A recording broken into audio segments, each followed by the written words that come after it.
Kaugnay pa rin po ng pinsalang hatid ng ashfall mula sa Bulkang Bayon. Makakapanayan po natin ngayong umaga si Kamalig Albay Mayor Kaloy Baldo. Magandang umaga po sa inyo, Mayor. Magandang umaga po, ma'am, sir. Mayor, ano na po ang sitwasyon po dyan po sa Kamalig, lalo na po sa mga barangay na matinding tinamaan po ng ashfall? Ano po yung pinakamalaking hamon po ngayon dyan sa inyo, Mayor? Ang pinakaming hamon po sa atin ngayon kung paano po maibabalik yung mga pananim ng ating mga magsasaka na talagang naapektuhan masyado ng ashfall natin. At saka yung mga alaga nila kayo kung paano ang magiging pagkain nun at maibalik yung mga nawala nilang mga alagang hayop. Yun po ang isang problema namin. At saka sa ngayon po, nasa clearing kami, flashing ng mga kalsada po.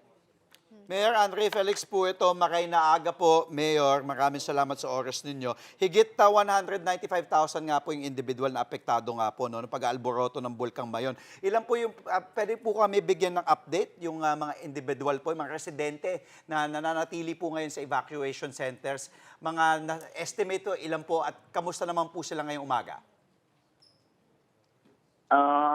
Yung dati natin nasa evacuation center po, nasa 205 families.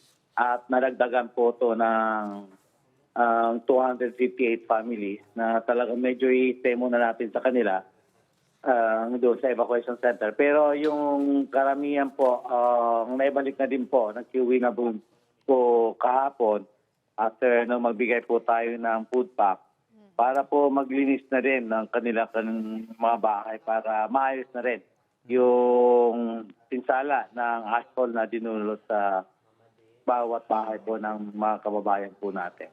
Mayor, meron na po ba tayong estimate kung gaano po kalawak yung naging pinsala po sa agrikultura, lalo na po sa mga pananim at gulay at alagang hayop po na ating mga residente dyan po sa inyong area? Yung doon po sa alagang hayop natin, may 4 pong kalabaw na namatay, isang baka at may mga nawawala pa pong kalabaw at baka.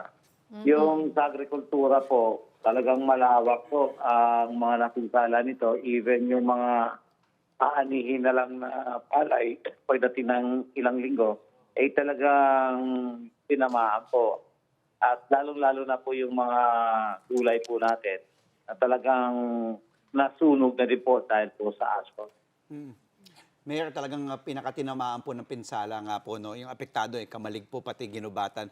Diyan po sa inyo, ano pa po yung mga tulong na mga kailangan po ng ating mga kababayan diyan po sa Kamalig? Ano po yung mga hinaing at mga pangangailangan pa po nila?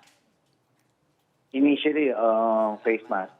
Kasi in preparation, if ever pumutok uli si Bulkan at maglabas po talaga uli ng mga alikabok, yun po ang initially yung pinakakailangan namin. Then syempre, baka tubig din kasi sa ngayon medyo mahina talaga po ang supply ng tubig dahil din po sa dulot na El Nino at saka sa pag-alboroto ng Mayon. At saka ngayon yung supply natin ng tubig dito medyo bumaba din kasi nagpa-flashing si Bureau of Fire, nababawasan talaga yung supply ng tubig doon sa mga residente na dapat ililinis din nila doon sa mga individual na bahay nila. Yun po ang pinaka-initial. Pero ang medyo kapo nito kung paano maibalik po yung hanap buhay ng mga kababayan natin, lalo na po yung mga magsasaka. Alright. Okay po, maraming salamat po sa inyong oras, Kamalig Mayor Kaloy Baldo. Mga kapatid, Andre Felix po, manatiling may alam pagdating sa mga mahalagang balita sa loob at labas ng bansa. Mag-follow at mag-subscribe na po sa social media pages ng News 5.